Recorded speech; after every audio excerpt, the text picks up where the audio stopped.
How are you? We're doing great. Hope everybody's doing wonderfully. Thank you for joining us for our Tuesday night get together. We've got our special guest, the Wrist Chick, is in the house. We're going to be talking to her about her YouTube channel or Instagram, how she got into this, how she got into watch collecting, all that stuff. And she's going to tell us some wonderful truths and maybe some lies about all of that. So we appreciate that. Thank you for being here, Wrist Chick. We've got Mitch in the house, and we've also got Blake Ray in the house. Jen is traveling, so Jen will not be with us this evening. But you can be with us if you want. We've got the StreamYard link is pinned at the top, so feel free to hop on with us if you want to, and we'll see who's in the chat. But first of all, let's see what's on the wrist this evening. Let's start with our man Blake. What's on the wrist this evening, sir? I am wearing I've been going through a vintage kick. So I'm wearing my Seamaster Cosmic. Let me turn my background. I always do this. I'm wearing my Seamaster Cosmic 2000, which is just a beautiful. Oh, that's very cool. Beautiful retro baby right here. Nice. And I still have the Hippocampus, which is rare for some of the vintage stuff. Yeah. Cool. Yeah. Is that an automatic? It is. It doesn't have any hand winding, which is a bummer. But something that's super cool is this is actually one of the first movements to actually have the of the era to have the quick set date forward and backward. Oh, nice. Super cool. So if I, for whatever reason, can want to turn back time, there you go. I can. You and Cher can turn back time together. And nobody gets that reference. Hello, Mitch. Marty McFly. What about Marty McFly? I keep trying to turn back time, but I fail at that as well. Yeah. Just marching on. You and me both, buddy. Yeah. Well, I've got me my Hamilton Intramatic racing version in PVD steel with yellow accents and a funky perforated strap. Oh, I like it though. I really like that. A cool watch. The only weird thing about it that I don't like is that the movement requires you use a pusher to set the date. Oh yeah. Ah, okay. Is that the hand wind version or the automatic? Because I know that. Okay, because they had two versions of that. I found that out later. They made like a manual wind thinner chrono. Yeah. But nice, this one had, and of course, when I opened the box, I do not need no stinking directions. Oh, I have a watch exploit. So I wind it up, set the time, go to set the date in the traditional manner, and it isn't setting. And it's like, what the effing was going on here? And finally, after about a half hour of futzing with it, I said, I gotta, before I return it to the sender, I've got to look it up. And sure enough, I looked up the movement and they said, now needest a pusher. And because it's black, you've got to sort of really search for the pusher. Oh, yeah. It blends right in with the rest of the case. That's kind of a pain. So I learned my lesson. I think I'm smarter than the average watch company, but no. No. So we got our special guest, Wrist Chick. What's on the wrist this evening, Chick? I got my new baby, the Cartier Panther. Ooh. Medium size. When'd you get that? Like a week ago. Is that the new size that they just launched? I know they sized up one. I'm not sure. I think it's 27 millimeters. Either way, amazing. But it's tiny, and I like it, but I'm getting used to it compared to the Rolex. It's really, so I'm wearing it as much as I can to get used to having a It's nice and thin. It is. I wanted something a little more feminine, elegant, and timeless. So I went with this. It was an impulse buy. So the giant Rolex wasn't more feminine for you? I wear it with dresses. Like, I don't care about anything. I don't care about fashion. I don't care about the high heels, but I figured this is a, something a little different, and I'm trying something new, and I'm gonna see if I can get used to it. What's funny is our watches have almost the same bracelet on it. So there we go. It's not a Cartier, it's a Bucherer. Oh. CFB, baby. Yeah. But as you see, the bracelet attaches kind of directly to the case. So it's Oh. very similar looking to the way yours is. And then the Yeah. bracelet itself looks like that. Cartier But F. yeah. Bucherer. But we love the Bucherer. Yeah, that's So awesome. it'll be more of a collector's item here since Rolex discontinued it, you bums. They said Karl F. Bucherer is going to outperform us. We can't have that happening. Yeah, that would never happen. Bucherer, Karl F. Bucherer, there aren't too many out there, but I do love mine. This is a fantastic watch. So yeah, I decided to class up the office today and wear the Bucherer because it's just a gorgeous little watch. Let's see who is joining us in the chat this evening. If I can get my mouse back in the right place. Of course, we have Micah Tyler in this evening. Hey, Micah, good to see you. Hey, good watch people. Well, we're watch people. I don't know how good we are. We've got my friend from high school and still my friend, John Wiegand, joining us from the big, large city of Seguin, Texas. John, hope you're doing well this evening.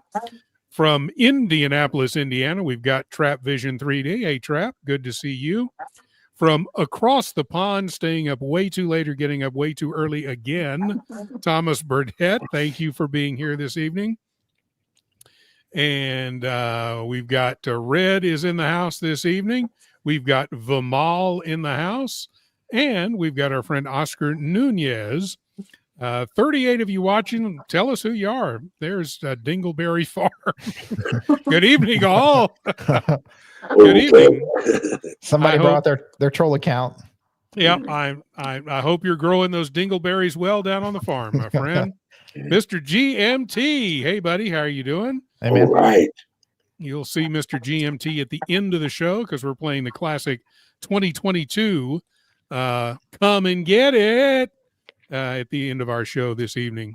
So that's who is in the chat so far. Again, if you want to join us, the link is pinned at the top if you want to hop on the stream with us. And we will be racing tonight. So we'll pick a couple of people at the end. But if you want to be assured of a spot in the race, then please super chat us. You can also join the channel, and that also gets you into the WhatsApp group. So you can see Marco's new watch. Ooh. It's a cool one. Yeah. I invited him to come on to unbox it this evening, but he hasn't gotten back to me yet, but hopefully he'll stop by either tonight or maybe on Sunday and show us all what he got, who may not be in the WhatsApp group. And of course, if you join, you can get into the WhatsApp group as well. We want to say hi to my watch channel for coming in. Anyway, as you get into the race, as we said, by super chatting, join the channel, gift memberships, or you can use your member milestone chat and get a free entry, as well as we'll pick a couple of free entries at the end as well. The Clam is joining us this evening. Hope you're doing well. And our special guest, the Wrist Chick. So first of all, the easy question first. What the heck got you into watches? I have no idea. What a mistake. What a mistake. There's the honest part that we were looking for. Yeah. There's the authentic answer. Every time I order a new one, I say, do I really need this? No. Nope. I think I'm screwed up again, but I do it anyway. Yep. There's so many cheaper hobbies, Like why watches? I there was nothing specific that got me into it. It was more so just I always say this, like when people ask when it started, it was kind of like right when COVID started, and I was working, but you have a lot of downtime, so I started going on YouTube a lot, and was looking at different things, stumbled upon watches, stumbled upon like Nico from Pride and Pinion. I know I told Blake that he was like the first YouTuber I saw. And then, in my spare time, I just went down the YouTube rabbit hole with all the YouTube guys, and I just found that I really thought watches were interesting. And I spent, the last few years kind of just learning as much as I can about them. So it was nothing really profound. I wasn't like gifted a special watch or something. It just, I stumbled upon it and found that I loved it. And, and one thing led to another. So, yeah, I mean, too many guys here. Yeah, everybody's got their own story. I mean, for me, it was because my dad wore a watch. I love the watches he wore, and that's kind of, I wanted, when I was a little kid, I always wanted to follow in his footsteps, and so I did. And he ended up giving me my first watch in first grade, and kind of went from there. But I never really thought about collecting until much later. I always had several watches, but I never really considered it a collection. It's just the stuff I wore. But slowly but surely I got into kind of more expensive watches, more complicated watches, learn more about them, that kind of thing. Want to welcome in our buddy Mark. Good evening, sir. What's happening? Right. So tell us what is on the wrist this evening. Which Omega is on the wrist this evening? Speedy, The Speedy. Speedy Tuesday. We're going with the super racing because That's right. It's Tuesday and it's a big, beautiful watch. Who That's started right. that? Like Tuesday's the randomest day to have Speedy Tuesdays. Yeah, well, It's like you can't have Taco Tuesday and Speedy Tuesday on Tuesday. Oh, you can eat tacos with your Speedy. that's right. You can time the amount it takes to eat your tacos with your Speedmaster. Yes. I guess that makes sense. Something about watches makes sense. There you go. Mossy with a member 45 months from the beginning. Smash that like button, subscribe. Welcome Wrist Chick to the panel. Mossy, thank you so much. We will get you in the race this evening. You are our first entry. So you started just kind of watching the YouTube channels, said, I like this, I'm going to get it. Did you like start going into stores and looking at them in person? Were you looking online? How did you go about buying like your first watch and that kind of stuff? So it was mostly online at that point. I was still learning, and so I was always on, things like Joma Shop, Chrono 24, things like that. And I bought my first watch online. I bought a Hamilton khaki field watch, so it's a mechanical watch. And probably still my favorite watch in my collection. And I bought it, without trying it on. And now that I've been in this a little while, I know now, like, always try watches on. I think personally, like, I like to try them on before I buy them now, because how it looks in the picture is very different than on your wrist. So but I did buy it. It fit beautifully. I still wear it. I wear it every single day. I got that in 2021. And so, but I used it every day at work, so I got a lot of use out of it. And so that was my first watch purchase. That's an interesting point, because until I moved to flyover country, I lived in the San Francisco Bay Area and in New York City. And there, I mean, you were interested in looking at a watch, you could find more than one place that sold that brand of watch. And so there really wasn't all that much of an excuse to buy a watch and then go, I don't like it. Not that that stopped many people, but that's a whole other story. Yeah. But now, interestingly, I've really had to rely on the internet to sort of decide what I'm going to buy. And for the first time that I can remember, I picked up a watch a few weeks ago, and when I got it, I just did not like it. It was just too insubstantial, even though supposedly it was a 39.9 millimeter watch. And so I just sold it, but that never would have happened at that rate of speed if I had had a chance to try it on in an actual live AD. Right. Yeah. And my problem with online buying, and believe me, I buy the majority of my watches online, is it's so easy to do the impulse buy. Yeah. Man. The middle of the night, you wake up and you have a new watch. I call it sleep shopping. I do it with clothes and stuff. I wake up and I don't know where the credit card charges came from. So I'm guilty of that. Yeah, I think we all are, except for Mark. Mark controls himself, right? No. No, absolutely not. I'm on the hunt. I'll have a new watch here in a week or two. I'm just trying to decide what it's going to be. Yeah, and Blake may be the worst of all of us. He buys everything. Look at that. Look at the eyes of guilt. I keep thinking about that meme where they have like the little, what is it? The little like cartoon character. What is it? Where he has like the eyes. I'm talking about yeah. Whatever it is. Yeah, but no, it's not me. Not me. No. I don't buy all. I don't buy any watches. Let's compare watch boxes next. So let's see what you God, no. Yeah. Well, that's what happened to me. So I did my entire showcase, my entire watch collection, and I showed 3 Bell and Rosses, and I have never they've never let it down on me. Even though he sold all 3 of them, we'll never let him forget. Still, yep. No. I was giving him stuff about that before we started the show tonight. Yeah, exactly. To think in my most vulnerable moments, you criticize my watch collection and my Bell and Ross collection. Yes, but we still love you. I won't forget that. Welcome in Caliber YQG. Glad for you to join us this evening. Thank you, sir, for stopping by. So you get the Hamilton.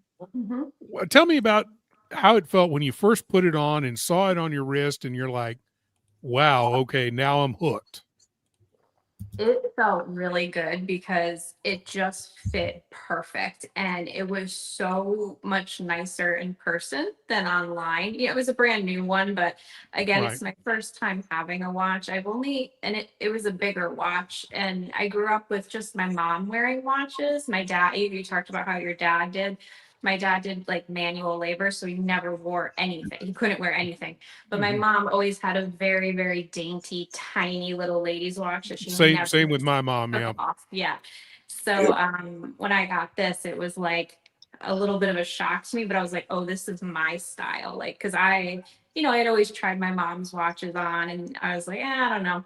And when I put it on, I was obsessed. Like, I love the NATO strap. I love the way it fit around my wrist. It's like so easy to read. It has, the military time on it, which I use. So it's like, I just loved it. And the thickness of the case was perfect. So I got really lucky with that as being my first watch, and it fitting perfect. So I'm curious about the timeline that you started doing watch research up until the moment you bought your first watch, and then what sealed the deal for you on the khaki? I would say it was less than a year from when I first saw watches, and that's a lot. That's a lot of research. And so it was a while. Like, I probably started in 2020 learning about watches, and I bought this in 2021. And I thought, I just like the history of the brand too. And I was looking at that part of this. So I like the US military history behind it. So that was the main reason I picked that brand. And then I just really like the look of that specific one. But it was about a year. And then it wasn't until this past October that I dove into like the watch world. So I've been just at home kind of doing like learning, not doing much with watches, only had the Hamilton and maybe like a Casio, and then it just like took off in this past October. So and here you are on the biggest Tuesday night watch show in the world. Woo! I'm honored. Woo. I'm honored. Yeah, right. It's awesome. Good stuff. So was there any particular like YouTube video or influencer or anything that led you into Hamilton as a brand, or that watch in particular? Did you see a video and say, oh, that's cool? It was me, Robert. It was me. Oh, I'm sorry. No, I have no idea. I wish I saw more people. I only saw like the main guys at that time, but they were just talking high luxury watches. So it's like I never saw anyone talk about a Hamilton. I just stumbled upon it myself. Because the guys I was watching, I didn't even know about any of the women really that were YouTubing, maybe one, but it was like, Nico, Federico, Roman, those guys. So, I'm only seeing these watches that are like, in my mind, I'll never have. But, this was like a practical purchase for me. I needed something I could wear every day for work. So I did my own research. Yeah, I was wondering because I know that around that time, and he still talks about him quite a bit, but Teddy Baldessar did a bunch of Hamilton videos around that time. I didn't know if it was one person that you had watched and thought about that. I feel bad saying this. I never watched Teddy Baldessar. I couldn't do it. Really? I mean, I'm sure he's the nicest guy. Shots fired, Teddy. Shots fired. It's so bad. We all have our personal taste, right? So yeah, I couldn't watch his videos because I'm like, I like sarcasm, fun. Like, it was, it was harder for me to sit through his videos. So I knew who he was, but I didn't really watch them that much. So yeah. We want to welcome in Night Diver, who says he's watching me. Thank you so much. Canadian Watch Monkey joins us. I really like seeing Canadian Watch Monkey in the house. Hamilton has some really great watches like the Murph Intramatic Chronograph Khaki Field Ventura, a.k.a. the Elvis watch, or as we like to call it, the pizza slice. Yes. So, yes, I agree. And Hamilton's one brand that I've thought about getting but never have. Mm-hmm. And every now and then I'll go across a Hamilton page on like Joma or one of the other sites, and I'll go, oh, that's kind of cool. Maybe I should put that. Maybe I just never have pulled the trigger on one. I probably should one of these days. I got my khaki when it was like on super bargain discount from WatchMax. Sorry for the plug, but I've been super happy. And so I have that in the Murph, and I whenever I don't wear them, I like wonder why I have them. And then when I do wear them, I know why I have them. Yeah. And I was just wearing my my khaki like the other day. And I was just, I changed the strap up, and I was like, I brought some new life into it because I had it on the bracelet for a while. Mm-hmm. And I'm like, I don't know what I've been missing. Like, why haven't I been wearing this? Yeah. Well, welcome, dear Artifact Inn. We're glad that you are in the building as well. Yeah, I really need to get a Murph for my kid since that's like her favorite movie of all time. But I just never have gone and pulled the trigger on one. I don't know why. I couldn't wait for the 38 because the 42 was a little bigger than I would have liked. And then I couldn't wait for the 38. So I bought it the day it came out at retail. I probably should have waited because those things are falling pretty fast and pretty hard, which most watches do, but you get it. I should have waited. But no, I love that watch, especially with the new bracelet. The new bracelet is clutchy. Yeah. Mark gave you the thumbs out on a 38, by the way.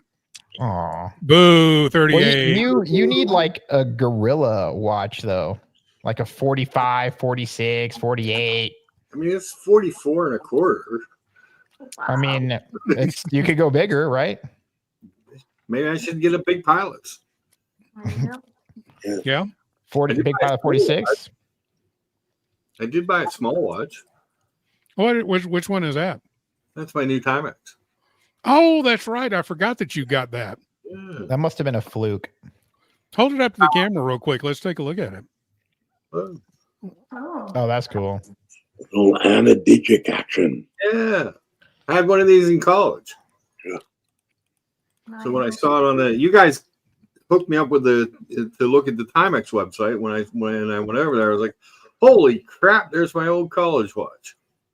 Yeah, they just reissued that not too long ago. So you're the first person I've seen that actually has it. Yeah. So that's cool. That's very cool. Trap Vision agrees. He likes his Hamilton pieces. So we're good to see that. So you went from the Hamilton to where? What's next?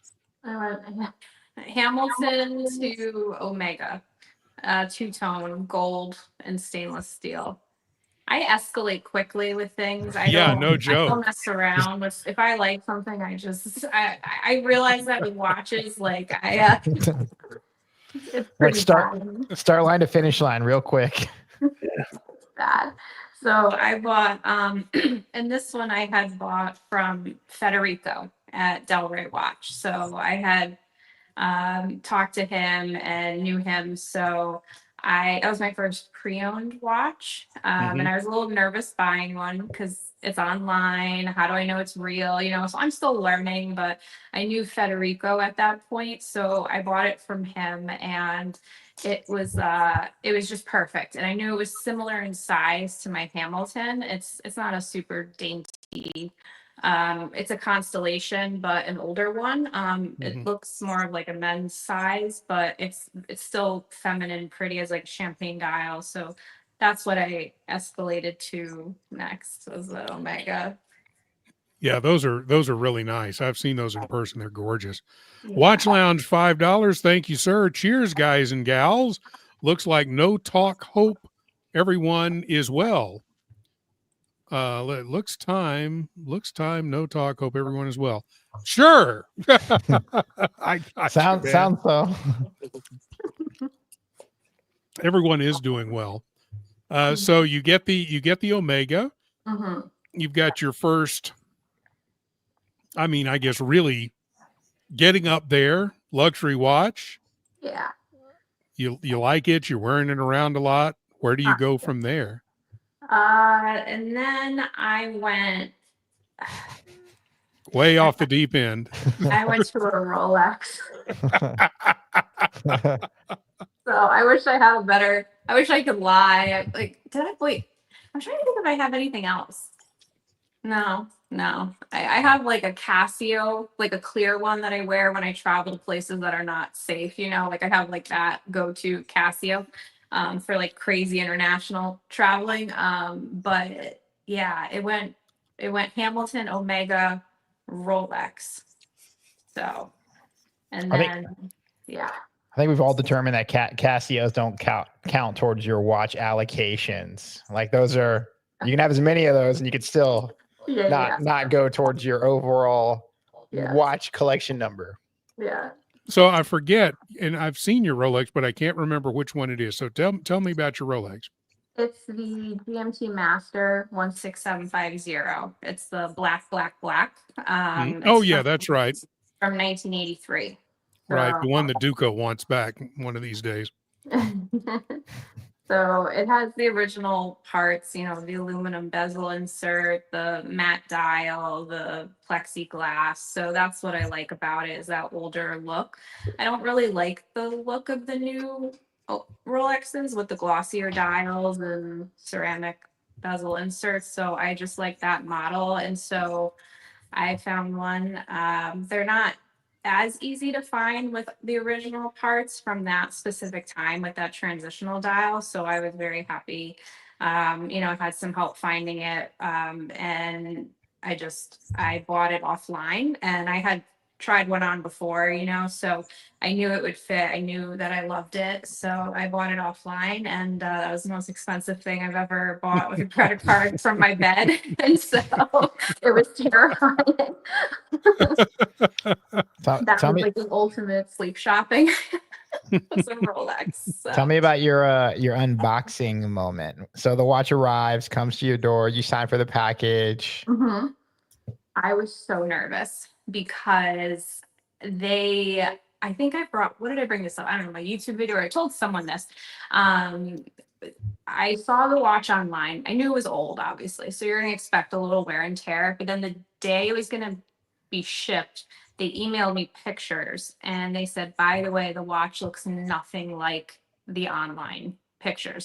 And it looked so bad in these pictures. And I started, I'm like, I know parts can be replaced. Like, I'm not stupid, but like, I wanted the original parts as the point of buying this watch. And so the guy was like, if you don't like it, send it back. And I was like nauseated, nervous. So I got the watch. I opened it up and held my breath, and it was perfect. Like the way they took those pictures. I mean, obviously there's a couple scratches on the bezel insert, but like it was the light the way they took the photos and Yeah. how close it was.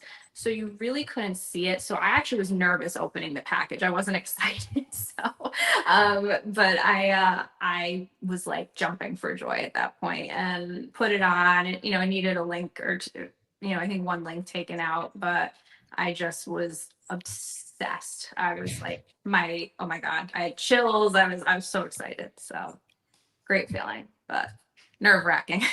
Yeah, that's awesome though. That's Yeah. awesome. I mean, yes, you're nervous, but then you see it and it's like, wow. Mm-hmm. I was like, this is a big girl watch. So I was like, here we go. And I was supposed to have it before Watches and Wonders before I went, but they screwed up the shipping. So I had to wait. It was like the longest 2 weeks of my life to wait till I got home from Europe. And then it came like the next day. So I was happy. Wow. So Nice. which watch did you wear to Watches and Wonders? So I had my Omega, and then I borrowed someone else's Pepsi. So Okay. Yeah. So they were nice enough to let me wear their Pepsi for one of the days, and then you know, throughout my trip, I actually ended up buying a vintage watch while I was over there.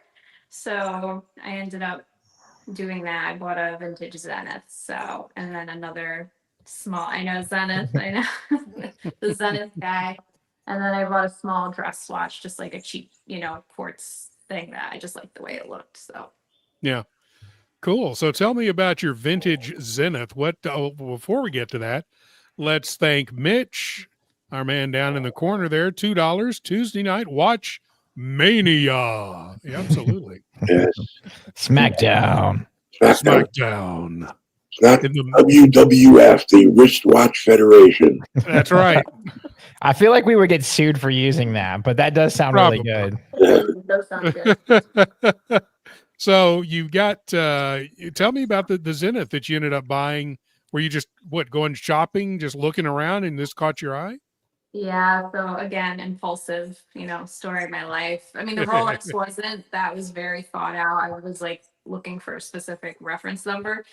I went to a shop on Portobello Road in London, and I hadn't known about them from social media, and they were like this little hole in the wall, you know, vintage shop. And I went in there and I had asked, I initially went in to film. I was like, can I film a video with you guys? You know, I was looking for just a small dress watch just to have.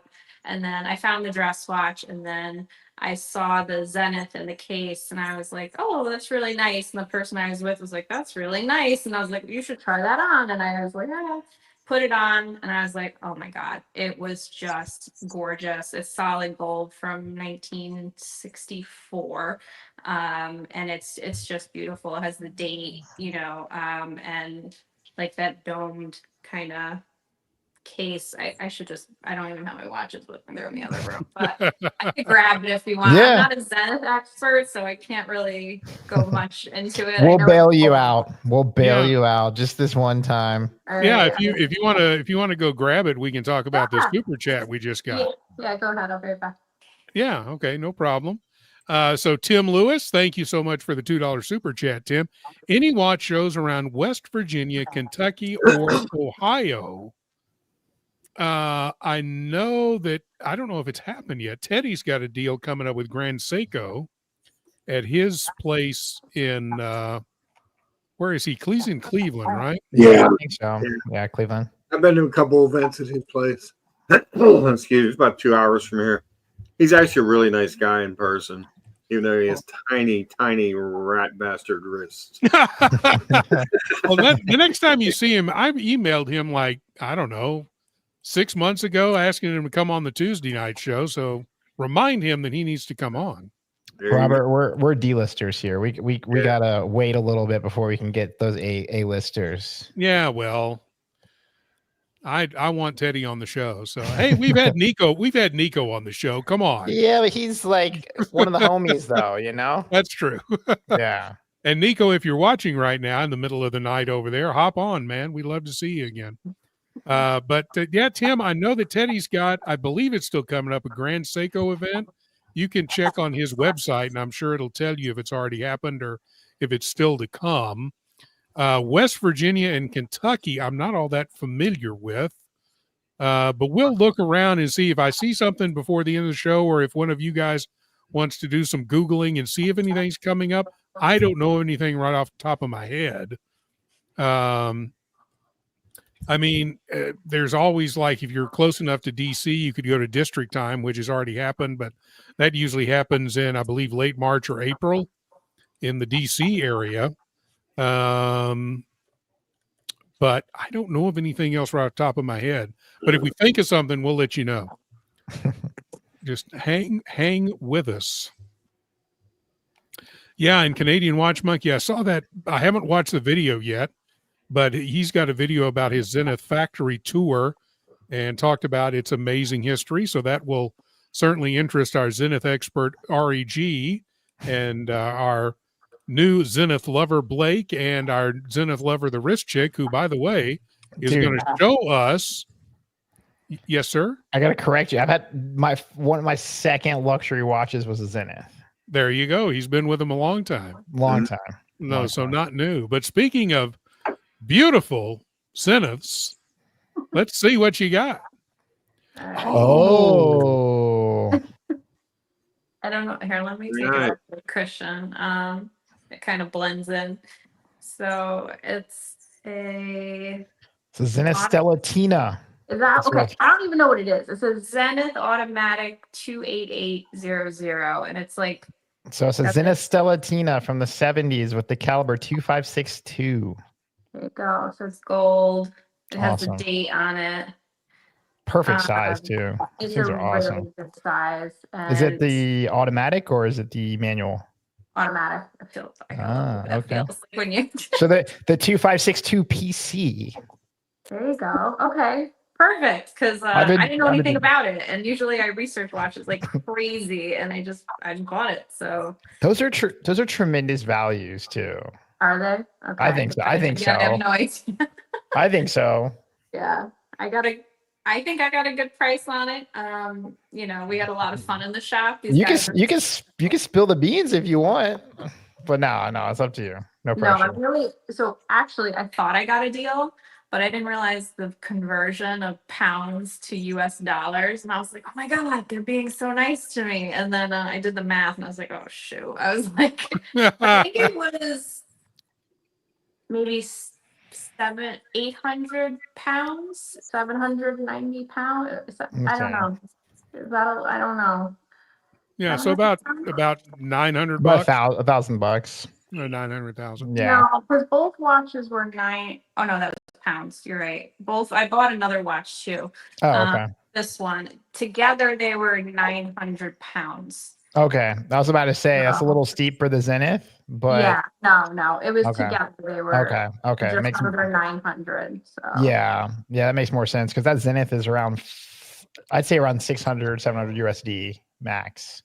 Really? So, okay. Yeah, I mean, but it is a gold case, but it's a gold plated case, so it's not. How do you know? Because like someone told me, because the back is all gold, it's solid, or is that not true?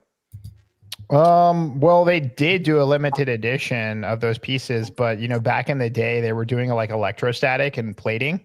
It was just way cheaper back then. It wasn't like the solid gold that you see so much commonly now. But yeah, to my recollection, and again, this could be Blake news, but is it PVD or plating or some type of something like that is most likely what it is. Or it could be gold filled. Yeah, gold filled. Yep. It's heavy. It's not light. So it might be gold filled, which would make it a little heavier. Yeah. But it might be solid. I don't know. Yeah. Either way, it's an amazing watch, and it's very cool. Makes up for it. I like it. Because I have one too. I have a gold Stellatina exactly like that. Yeah. And mine's starting to flake a little bit on the gold. So maybe I just got unlucky. Yeah. But so far it looks pretty good. So AB says solid gold have stamps. I'm not sure where the stamp would be. Would it be on the case back, Blake? Yeah, usually they'll do, like, when you take the case back off, they'll do markings there. Oh, okay. So it'd be on the reverse of the case back. So you'd have to take it off. Yeah. Usually the hallmark is stamped on the case where you can see it. Oh, okay. Yeah.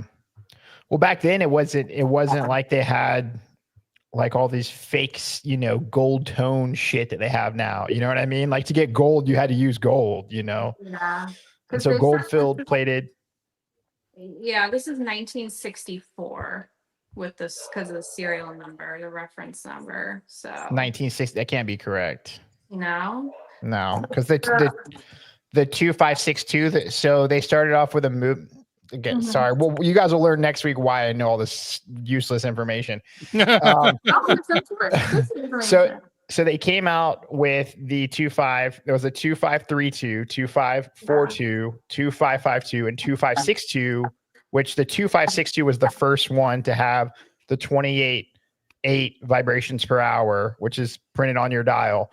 And the earlier versions of that, like the first year after they switched to the 28.8, they started printing them on the dials to say like, hey, cool, like here we, like we have a higher frequency movement.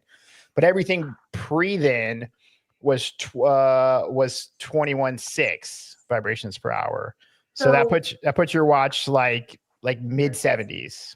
So the thing is though, with the crowns on these, they stamp them with a certain star depending on what year it's right. from.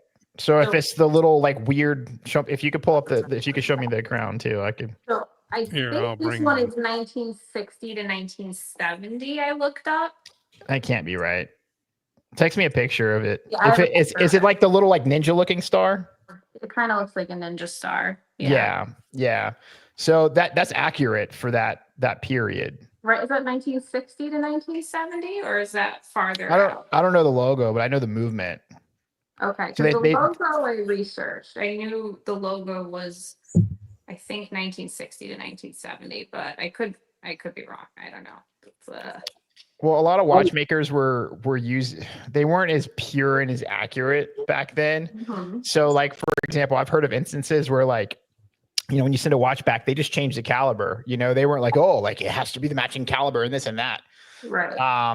And so I have a vintage Zenith coming and you guys will see it next week. But anyways, so, like it's not uncommon from my research and everything to see like different crowns. Like you see these little square Zenith crowns that have like the little like stardust like an effect. So people will change the crown. But back then, like they weren't really is worried about making everything correct and period correct. So that crown, that star would reflect the era of that watch. Yeah. But the frequency of that movement pushes me it to be a later movement. So the 2562. Let me look it up. Yeah. So AB is now doing research on them on Chrono 24, only 143 pieces, and only one in the U.S. So that movement came out in 1972 to 75. So that's the two on the dial. It says 28800. That's the vibrations per hour. That's the frequency. Okay. Yeah. So the 2562 is the movement you have. The PC, P for perpetual and C for calendar. It's not a perpetual calendar, but you get it. The 2552, which is the one that predates that, was 69 to 72, and that was when they discontinued that movement in 1972. So you're mid 70s, which perfectly fine. But yeah. Okay. Cool. Sorry for nerding out and fact checking you at the same time. No, I mean, I told her I didn't know anything about it. Like the Rolex, yes, I did all my research, but this is like an impulse buy. I liked it. Did I think at the time it was No, I would have bought that too. Yeah. So we want to welcome Respectably Late into the chat, and says, wow, wristwatch chick gets around. Saw her this morning on some guy's podcast, but he seemed lonely. I wonder whose podcast that could have been, Blake.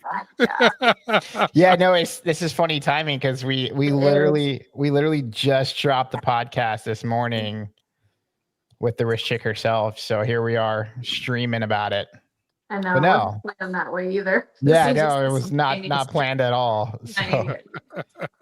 No, I mean, we were going to do this last week, but unfortunately, wrist check had a prior engagement, and so we had to put it off until this week. So our timing, I guess, is I think it's more perfect this week because we can also, if you want to find out more about wrist check, and go listen to Blake's. You should go listen to Blake's podcast anyway because it's terrific. I actually meant to listen to it before this so I could have gotten a little more information about our guest tonight, but I didn't have time because work is just a mess these days.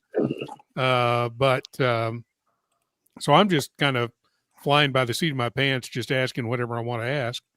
But let me ask anybody else, like Mark or Mitch or anybody who else has questions.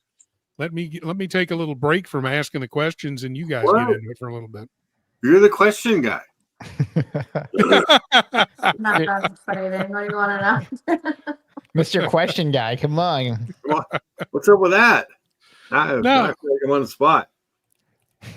Oh, I guess, one of the things that interests me is whether the perception that at least used to be shared by watch company executives that all women are interested in are quartz fashion watches.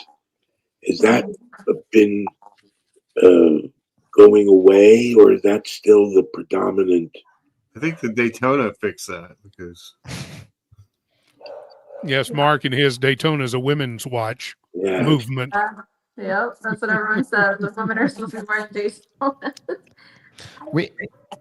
We spent a lot of time on the pod talking about like her wishes and desires for the watch industry, which was kind of cool. She talked about what she wants to see, like how we can, make it a more inclusive space. So, women feel more comfortable joining us at these kind of watch festivals and events. And we talked a lot about that, and it was very insightful. Yeah, I think changing, up a little, like, because I think, yes, women are marketed with the quartz watches because they don't want to be bothered with setting, even girls I've talked to that I know, they're like, what, you have to set a date, you have to wind something, you have to wear it to make it work, like that doesn't make any sense. Like a lot of them just don't care about that stuff. But I'm seeing few more women starting to wear like mechanical watches. I think a lot still gravitate towards the quartz. Like it was really hard for me to buy this because it was quartz, and I was like, to spend that much money on a battery, it was very hard for me to. But I feel like they are still marketing like pink and diamonds and this, and like, I've even talked to brands like at shows and like smaller brands, and they're like, we really struggle marketing to women, and they show me like what they're selling them, and they have all these like more masculine watches, which I think can be unisex. Like I think they're really cool watches. Then they have one like obnoxious pink sparkly watch that's really tiny, and I'm like, I mean, I personally would never wear it. I'm like, I hope that women start to see that you can wear different size watches. If you like glitzy and diamonds and pink, there's plenty of it. But I don't know, you're seeing more celebrities wearing like oversized watches, like women, like oversized men's watches, that sort of, like mechanical stuff. So I hope that women realize they have options. Like it's fine if they want to wear the quartz and not worry about it. But I'm seeing a little bit of both.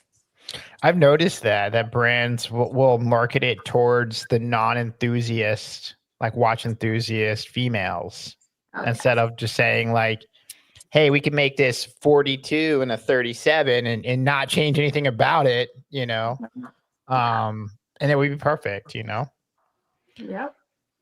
Which is weird.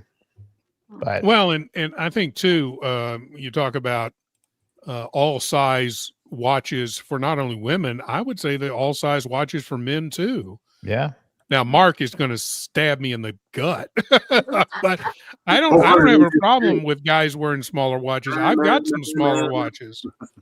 Yeah, I've got some smaller watches. I like wearing those. I mean, hell, this is a smaller watch. Really, it's a 39, but it doesn't have really any lugs to it. So it wears true to 39 on the wrist. I think it looks great. I've got a small little Creedor tank that's very small, but I think it looks great. I've got the little Breitling that is just arrived today at a place to get service, and it's a 34. I don't have a problem wearing it. It looks fine. I have So a 33 that I wear, and because of the. Are you okay there, Mark? Yeah. Yeah, Mark's going back to the hospital here pretty quick. Robert just said he was wearing a 34. I don't have it on right now. It's just arrived at Jen G's place today, by the way, because she's rebuilding it for me. So I'm looking at a Omega Seamaster Planet Ocean Ultra Deep, and it's like 45. Robert's telling me he wants a 34. No, I own a 34. The thing is, though, Mark, I've also tried on a Ploprof, and that looks great on me too. So on too, and I did. Yeah, and I mean, there's nothing wrong with that. I love wearing big watches, and I like wearing small watches. So I'm trending downwards in vintage. So like I'm going. Most of you guys, you probably know I'm going through like a vintage phase right now. Crazy, but so I'm starting to trend downwards. But my normal, I feel comfortable in like a 44, 42, 43. But I was wearing that 33, and I felt like this is a freaking awesome watch. And it had such long lugs, so it like made up for it. I'm gonna have to start my own Tuesday night show. Poor guy.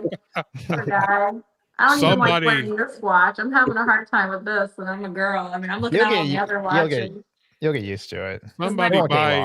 Somebody buy Mark a 54 millimeter diesel daddy, please. There you go. Who's your diesel daddy? Yes, that's right. So, tell me about your latest purchase. I'm assuming the Cartier is the latest purchase, unless you've ordered something while you're on the show. Like, what have I done? No, yeah, are you unboxing next week with us? God, I have my watch case is full. I never thought I'd see the day. No, this is my latest purchase, and it was impulsive, completely impulsive. I bought it last Wednesday morning because I went to an event Tuesday night, a watch event, and then I actually at that event saw someone wearing a Cartier, and I was like, that looks so beautiful on you, but I would never buy one. And the next morning, I literally stopped at this place. I said, I'm going to kill some time before I head back home. And I walked in, they start talking to you. I had the Rolex on. So, you're talking for like an hour about that. And then, I walked past the Cartiers and I was like, can I try that on? And I pointed to this one and I was like, I'm going to buy that. And I just bought it. I mean, really, there was no planning, nothing, but the one thing I'm happy about is I didn't buy it from just a Cartier boutique, because in the back of my head, I'm not really working towards anything else. So I bought it from a place that sells other brands. It has a Rolex AD, Moser, Gerard Perregaux, Hublot. I mean, I wouldn't buy Hublot, but there's other options. No offense, sorry. I've tried them on, but it's not. It's not my style.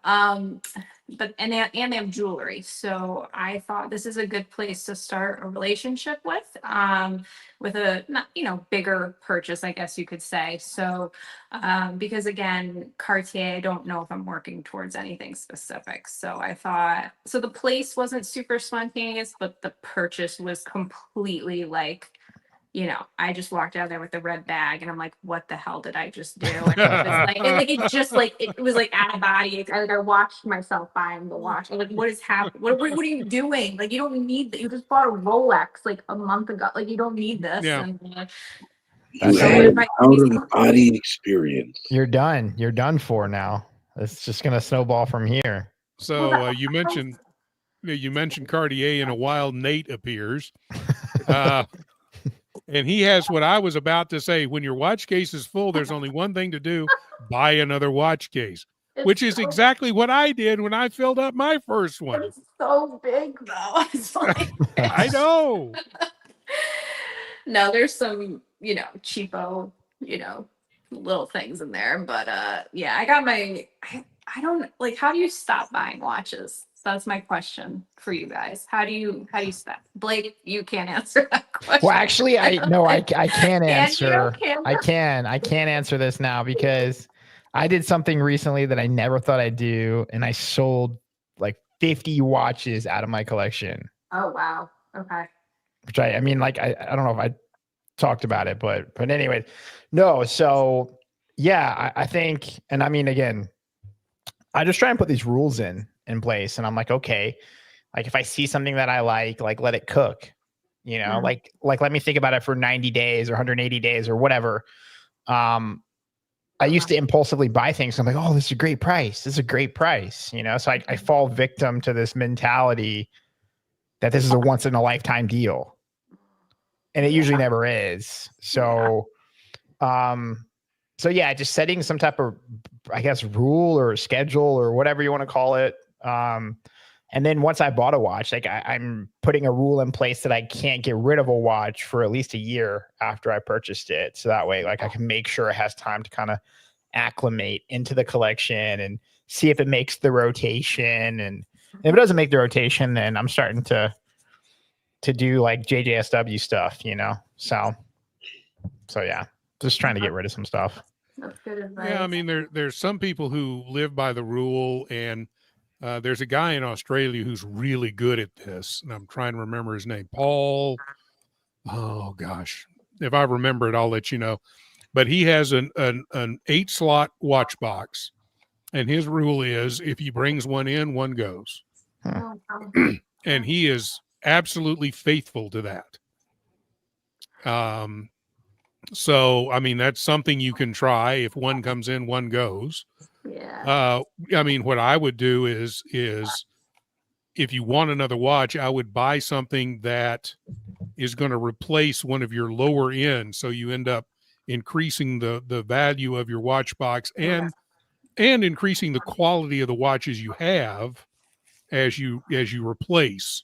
Right. But I mean, there's that thing. But Thomas Broadbent, hey Thomas, brings up rule number 2 to watch collecting is there are no rules.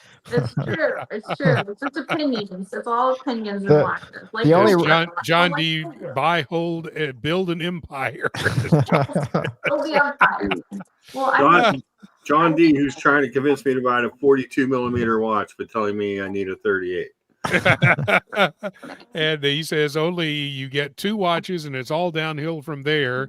You'd be better off to buy a new watch case before long. Yup. I'm pretty sure that there have been many people who've made the case that it's not about the watches, it's about the process of acquisition. Yep. I'd say that's an actual like thing. Yeah, because honestly, half the fun of this, maybe more than half the fun for me, is the research that goes into it, looking at the pictures, thinking about it for a while, doing some more research on it, watching videos about watches that I'm, like I'll say, oh, okay, I like this watch. I wonder if there are any YouTube videos or reviews or something about it. So then I'll go watch all of those. So yeah, that's kind of the way, but then I'll do something stupid and do an impulse buy with none of that. So yeah, there you go. Yeah.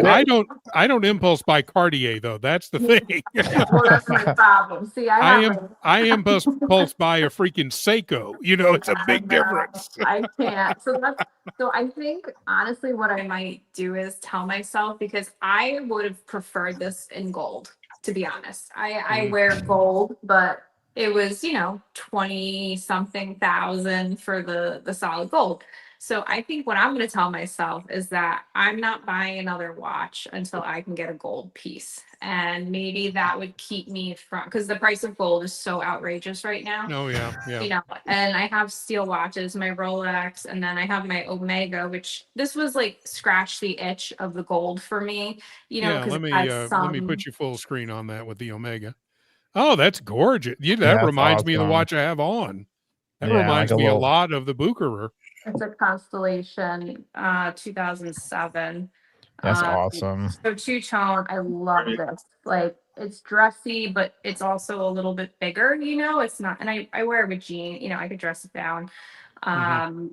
So I think for me, I don't like to have doubles of things. So that's why I didn't buy a two-tone of this, because I have a two-tone. So I think I'm just gonna wait until, because I've got those steel Rolex, this, and then just wait till I could get a full gold piece. I think maybe that, and then that's gonna be a while. So Yes. that'll buy me some time.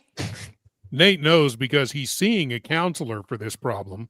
People who buy Cartier need psychological help. Yes, you do. This is why I laughed out loud like maybe a couple seconds ago. Yeah. Like mid serious conversation with Rich Chick, and then I just start busting out laughing.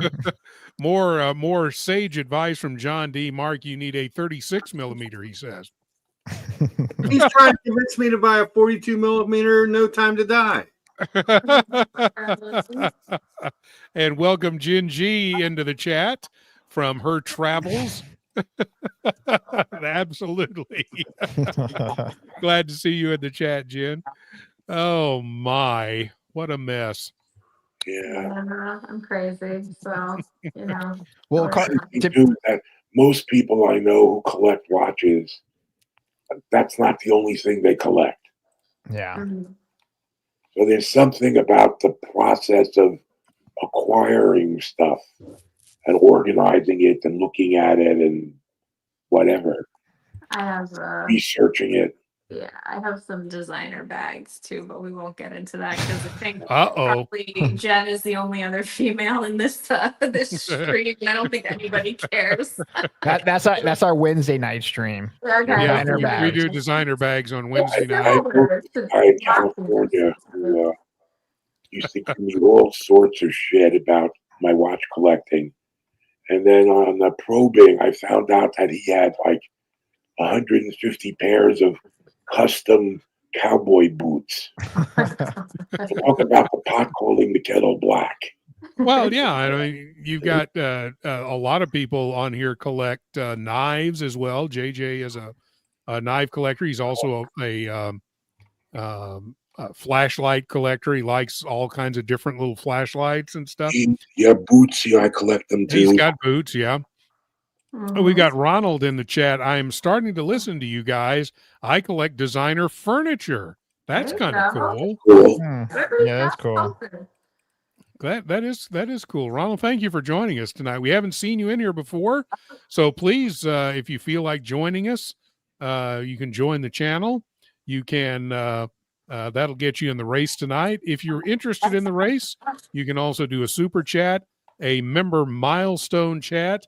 You can gift memberships, and we'll pick a couple of freebies at the end as well. But if you want to be assured of the race, those are the ways you can be assured of getting in. Now, if you wonder what the race is for, the winner tonight will go into a monthly race for a small prize courtesy of JJ. So there you go. That's what you're racing for this evening, is to get into a monthly race. Yes, absolutely. I agree with John. You need to get the No Time to Die. Have you tried, just out of curiosity, have you tried one on? Oh yeah. Yeah, probably 42 times. So I mean, how did it look on you? Because I've tried it on too, and of course I've owned 3 SMP 300s. Yeah, in my life, but I mean, they look great on me. It's really light.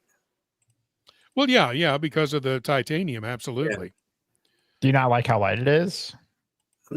I'm used to like a little something heavier. Right. That's probably my only thing. My only thing with the watch is it's now $10,600, and it's like it's double the price of a regular SMP 300. But you lose the ceramic dial, you lose the ceramic bezel, you lose the exhibition case back. It seems like you're getting this. I know it's titanium, but it's only grade 2 titanium, so it's not even like scratch-proof titanium. It's hard to justify. If I could find one like a 23, 24 around $7,000, that would probably be worth it. Yeah. Yeah. I'm almost to the point, and I had said that I want my, retirement watch to be, the 300 black, all black with the ceramic dial and bezel and the Beautiful whole watch. thing. But I'm almost to the point I wanted to get that and have the whole boutique experience and all of that, because the guys at the Omega Boutique here and women at the Omega Boutique are just fantastic here in Austin. Love them to death. But And I it's have getting a great it's getting really hard to justify the price of brand new. Yeah. Especially with my first real brand new. Like I had the full experience in store, box and papers, and it was my first. Other than I bought the Hamilton online, but this was my first bigger, full price, purchase. So they just had a price increase too. So did you get in after that price increase or before that price increase? I don't know. If it was last week, then you got it in after, and they had like a huge price increase. Did they It was like 12 or 14%. really? Mm-hmm. I might have to ask you though what these used to go for, because I don't know what they used to cost. But Yeah, text me the reference number, and I'll text it back to you. Thankfully for the Wayback Machine, we can see what these prices were earlier. yeah. I know. Yeah. So tell me about the difference between the full store experience buying brand new and just opening something that's come in a box through the mail. How, Well, is one cooler than the other? Was there a difference to you? What do you think? I mean, like one I ordered from my bed in the middle of the night, and the other was, in a very fancy store. I think both were fun. I actually wanted to see what it was like to have like the princess experience, I call it, like, because I've never had that where they're like, I mean, I bought a designer bag, but they they give you I don't drink alcohol, but they give you like drinks and chocolates and things, and they tell you how beautiful you are and all this bullshit. And so it was it doesn't feel completely fake, but a little bit, but I did enjoy like the sit down, they're showing you everything when they box it up for you. They have the card, they have, the book that comes with it, everything, walking out of there with the red bag. There's definitely an appeal to that. I did do research though, and like the pre-owned ones of these are almost as much as the new ones, and they're scratched to hell. So I said to myself, I'm just like, I did the research on the prices before for this specific one. So buying it new wasn't a big deal. Like there's certain watches I would never buy brand new. I did like the experience. I think once in your life it's nice to do it, but I don't feel like I need to do it again or every time, because it does feel a little like, oh, it's just customer service. They're going to tell you how perfect you are and how nice it looks and all the stuff you want to hear. So yes, I did enjoy it, but getting a package in the mail in your house and just like ripping it open is also like really fun. So Yeah. it's nice to have both experiences. So I know this is going to be hard to believe, but I've never had anyone in a watch boutique tell me how beautiful I am. Oh, Really? beautiful. you're going to the wrong boutique, sir. I hurt me. You need to change. Yeah, you need to find a new dealer, Mitch. New dealer. Yeah. You got to go to my girl. Yeah, I'll make it. Yeah. And this is what we were talking about earlier, Canadian Watch Monkey. A big part of the watch collecting is the thrill of the hunt. Yeah, absolutely. That's one of my favorite parts. And the thing is, once the new watch arrives and I put it on, I have the little honeymoon period with it, and then I see myself going back online, starting the hunt again. Starts all over. Yeah, that's the problem. That's what you buy in watches, is because you start the hunt, within a few days or a week or 2 weeks of getting the latest new one in, because you want that feeling again. It's, as I think a couple of people have put it on here, it's the dopamine hit. Yeah. It is really, with shopping for anything that is exciting. And I mean, luckily I don't want to say luckily, but I tend to buy not more expensive watches, but I I can't keep going, you know, like I have to stop somewhere. Like I Right. can't, you know, it's and I want to like buy meaningful watches and not just fill and fill and fill. For me personally, that's just my style of collecting. Like I feel like I have a dress watch, an everyday watch, you know, a beater watch. I have what I need right now. I feel like I have a complete set. Next week I'll probably be saying I'm looking at something, but Yeah. but I think I'm gonna hold out for a gold piece. But You that's should maybe create a new cartoon, Prince Rolex and the Seven Endorphins. Yeah. Absolutely. Oh See, my goodness. that's the right mentality though. Like, you know, you buy something, you don't have to like speed run it, right? Like you can wait, you can, you know, spend more time kind of looking for the right watch, you know, curating a collection instead of just, oh, I like that, let me buy that, you know. Yeah. I think your mentality that you have now, I wish I learned that like 5 years ago or like 6 years ago, or I wish I believed that, you know. Yeah. Because I'd have a lot more money and I'd have. Well, it's a lot of people laugh at. They're like, "How did you go from Hamilton to like Rolex space?" You know, I had Omega, but Well, they're like, "How did you do that?" I'm like, "Well, it's like self-control. I had to have control for a long time, and then I was able to make a big purchase, and then I was able to make another. You know, this wasn't as much as a Rolex, but you know, it's not the buying a million in between for me. So I'd rather have less, but you know, higher quality for me. But I did, you know, I did buy that Zenith, which who knows if it's even real now. I don't even know. So oh, come on, it's real. No, What it's do you real. mean? Yeah, it's real. but like, oh, you know, that I wanted a vintage something, you know, that was Yeah. something I wanted. But right now I think I'm good for a little bit. So You we'll say talk that. now. You say Now that we're going to now. talk Yeah. about the next one. We're going to get you in trouble. oh, So you say you want a full gold piece, right? Is there anything that you have in mind, or anything that you've seen or looked at, or what's rattling around up there? You don't even want to know. It's a dangerous, dark place. So, depending where my life goes. So if I end up having some fabulous life where I can dress up all day, every day, I don't have that life right now. Yeah.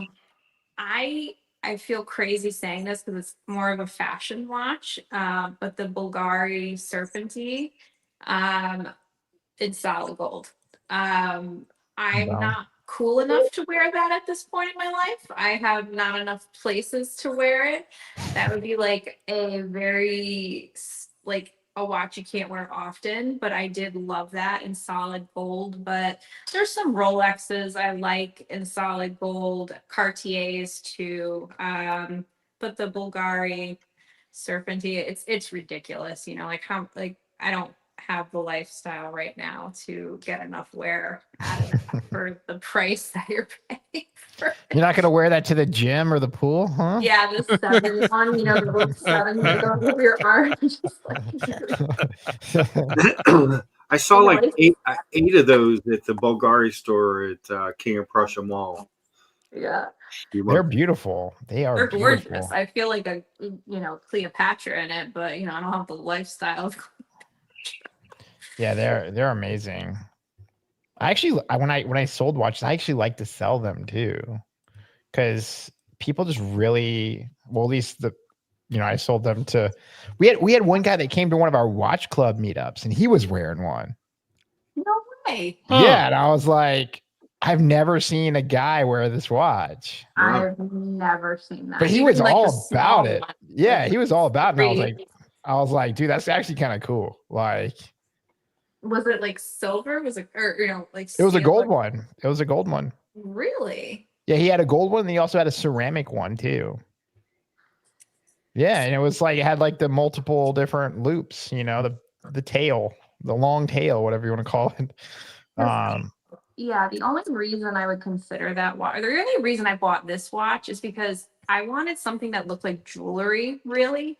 And I can't justify, like, I know a lot of girls have the Cartier bracelets and the Bulgari bracelets. They're like $8,000, $10,000. I'm like, for a tiny bracelet that scratches to hell, I'm like, I could buy a watch for that. So that was part of why I bought this, because I do want some type of jewelry, but I can't justify like $6,000 to like buy a bracelet when I could buy a watch that's a little bit more feminine. So I like the big chunky men's watches, but this was my way of getting jewelry with it without it just being a bracelet. So it's just, I can't get myself to do it. I can't. That makes Yeah. sense. Yeah. Yeah, I understand. We've got about 10 minutes to the race. If you want to get in on tonight's race, please super chat us or do a member milestone chat. You can also gift memberships, or you can join the channel and also get into our WhatsApp group where we talk watches 24/7. So feel free to do that. We'll also pick a couple of freebies at the end to get into tonight's race. We want to see you there, and we'll put in the wrist chick as one of our freebies tonight because she's been so kind to join us on the show this evening and talk to us about. Now, I want to talk about women collectors in general, because as you said, and as I'm seeing, there's more women coming to YouTube, starting channels, including yourself. And we're going to plug your channel here in just a second. But tell me, what is it going to take to get more women interested in this hobby? Is it a matter of offering more watches that women might like, other than the cheap looking flashy quartz pieces? What do you think? I don't think it's the watches. I think it's getting them into the space physically. Like, I was talking to Blake about this. Like, I feel like myself and a lot of other girls, it's almost like walking into a car dealership. It's kind of intimidating. It's mostly men. Like, you might be nervous that you're gonna get something you don't like or need, or no offense to car salesmen. But there's Mark, our man who works at a car dealership. But anyway, do you sell Jeeps? Was it Jeeps? Yeah. Or do you have a Jeep? Yeah. You're a Jeep girl, so you can say that though, right? I'm a Jeep girl. I've got a fun Jeep. So it's also the color of my shirt and my watch box, because themes. So and my Hamilton. I honestly think it's more getting them in the space, because a lot of women have said to me, like, oh, my husband or my boyfriend is super into watches and it's annoying, and he buys me watches and I don't like them. So I think it's getting girls to these events on their own time. And like, even I've talked to Blake about this, like, I'm trying to start a thing where, I've brought girls shopping for watches. So I think being with another woman, it's a little bit different. Like, maybe a little less intimidating to go into these places. And then once they're in there, then I think that's when they're going to realize, oh, there's so many options and I could pick something I want. And I think giving them as gifts to women is a hard thing. Like, I wouldn't even want to give a guy, it's hard unless you really know them. It's difficult. So I think it's getting them into the space and getting them to feel comfortable is gonna get them to be buying watches and start to get into them. That's just my opinion from what I've seen. Yeah, there's something else that can ease kind of what you're talking about, the intimidation, is looking for watch shops or boutiques that have women salespeople. And there's a lot of them. There are. And I mean, for example, there's I think 3 women who work in the Omega boutique here in town. There's at least 1 or 2 in the Breitling boutique here in town, and they're terrific folks. I know all of them. They're wonderful, and I mean, that also could kind of ease your mind, working with somebody behind the counter who's also female. At least I would think so. My Omega boutique has 13 employees, and 9 of them are women. Wow. Yeah. I think it's important, but I also think too, like, from my experience, the guys in the watch world are amazing. So I think they need to just come in and see that it's a really supportive community and a really fun community. And, you know, that, but again, looking from the outside, you're just seeing men and you're like, oh, that's intimidating. Or, you know, how am I going to find a watch I like? Are they going to know what girls like? You know, this and that. But once you're in there, I found everybody's very warm and welcoming. So it's just getting them in the door, I think. What We want to. what pushed you over too? So like, where did you say, hey, okay, like I'm tired of looking at these things on the internet. Like, let me jump into the scene or the space. Or you never really, I don't think, maybe you did talk about it, but you never really talked about like what pushed you over the edge. To like get into the actual watch world physically, like. Well, no, just to start the hobby. Yeah. Like the hobby, I mean, the hobby of just learning started years ago, but the hobby of going to everything and really deep diving, it was, I went to the watch event last October. So long story short, I had a rough year and someone suggested to me to get a hobby. So that was really, so mine came from a negative experience. Really, that's it's just the truth.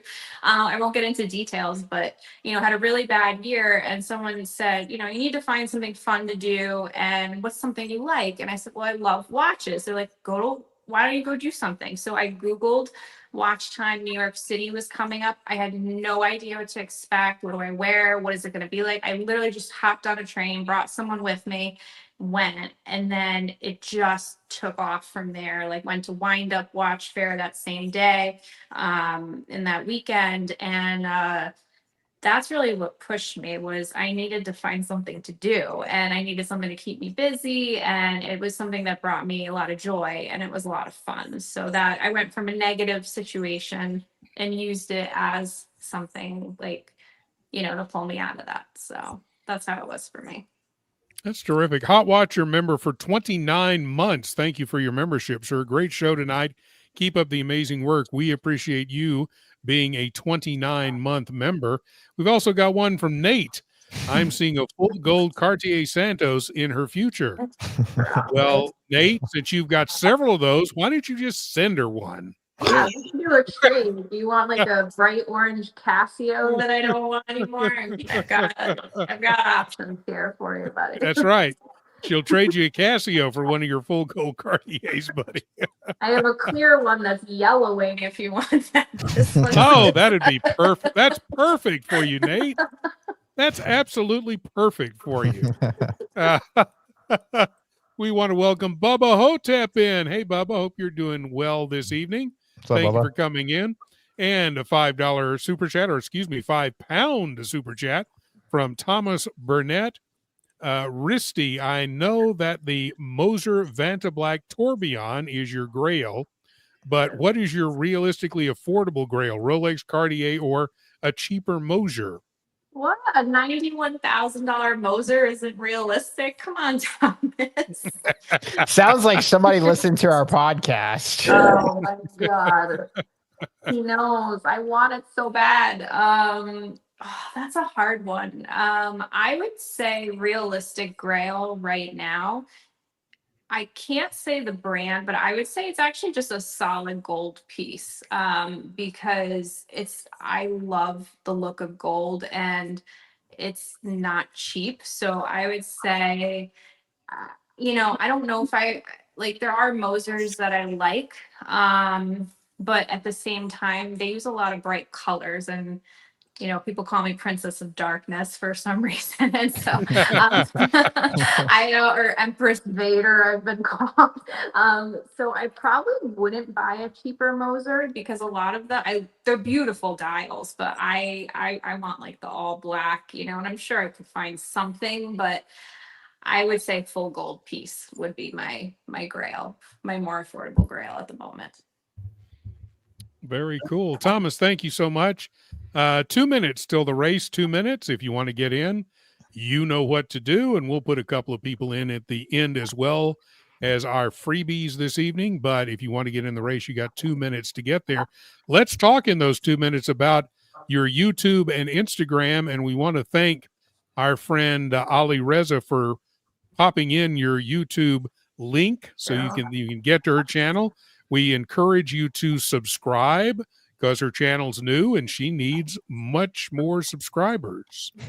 But tell me, what led to, because I know you were in Instagram first, right? And then you started the YouTube channel. What made you want to do the YouTube channel?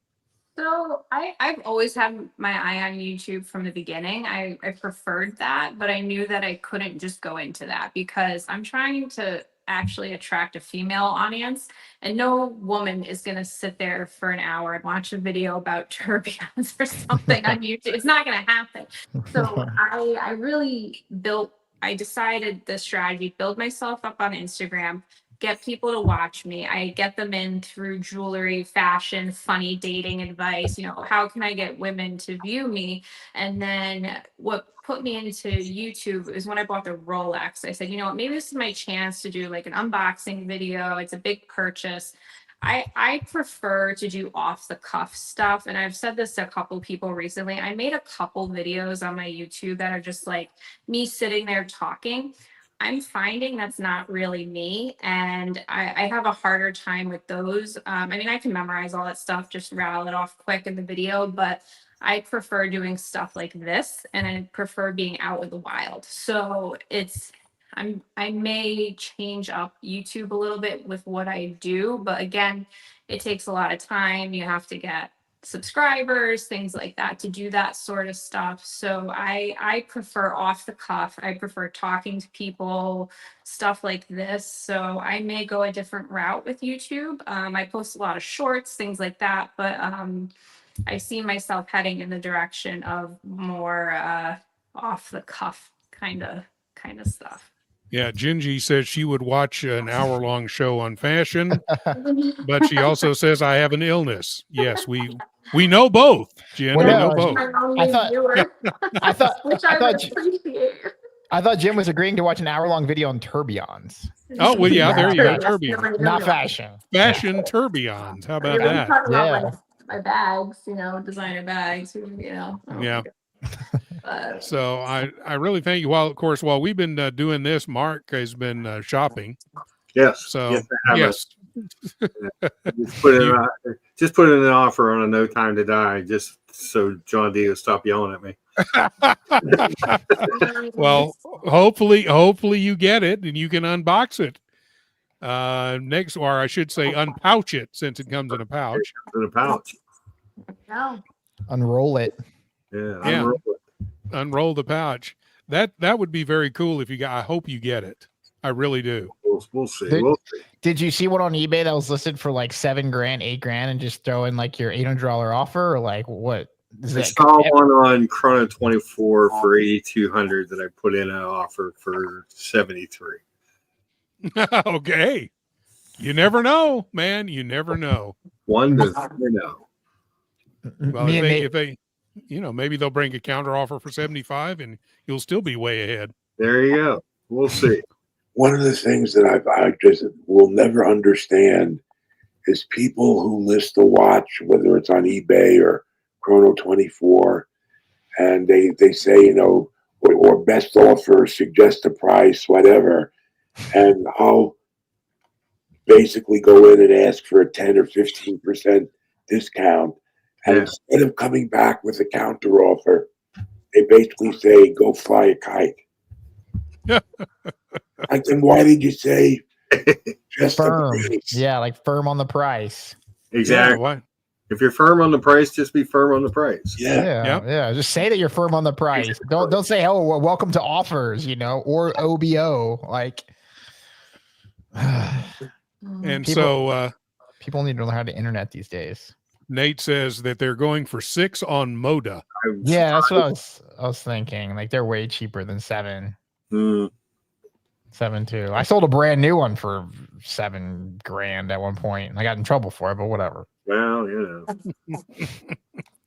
So we've got race time. These are the folks we have in the race right now. So you guys on the panel suggest some folks, a couple of folks who have been active in the chat this evening, to add to the race. Let's scroll up. The way I use it, Ryan, yeah, there we go. We'll add Ryan. Let's see. If you're the first person to write something and the last person to write something, you're going to get picked by me. Ooh. So Trap was pretty early. I haven't. Oh, Trap's still here. Trap's hanging out. Yeah, we'll put Trap in there. Got you, Trap. All right.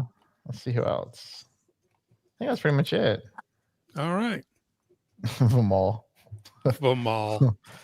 Begging for it. Didn't you win a couple of weeks ago, Vamal? Seems to me he's won. So we've got our race. We're going to set it for 44 seconds. The designer furniture guy. Yeah. Oh, I should have put him in. Oh, well. Is it too late? Come back next week, designer furniture guy, and we'll put you in. I'm a dummy. So we've got the sound down. Now we're going to do that. We're going to shuffle the characters. And here we go. Everybody even so far, which is the way it always starts. Mitch and Thomas Burnett falling a little bit behind, which is good at this point. You want to be behind right now. Wrist chick out in front, which is bad at this point. That means she's going to lose. Mossy also now. Mossy ahead by a nose. We got 20 seconds left. Who is going to make the late move? Mitch is starting to move on the outside. Hot Watchers starting to move. Look at Hot Watchers coming up quick. But let's see. Somebody is going to come through at the very end, and it's going to be the Watch Lounge. Watch this. There you go. Watch Lounge. Congratulations. You are our winner this evening, and you will be entered into a monthly race whenever we end up doing that. And you are our big winner. Watch Lounge, congratulations. We want to thank everybody who joined this evening. Let me take that off of there. Want to thank Mark. We want to thank Blake. We want to thank Mitch. And, of course, our special guest, the Wrist Chick. Thank you so much for being with us. What we're hoping to do when Wrist Chick has time is to make her kind of a permanent part of the Tuesday night show. So anytime she wants to come on, she is certainly welcome. We thank all of you guys for being with us as well. We will see you next week. And remember, wear your watches. Come and get it! Come and get it! Come and get it! Come and get it! Come and get it! You won't regret it in 2022 at Tip Top Snack Bar!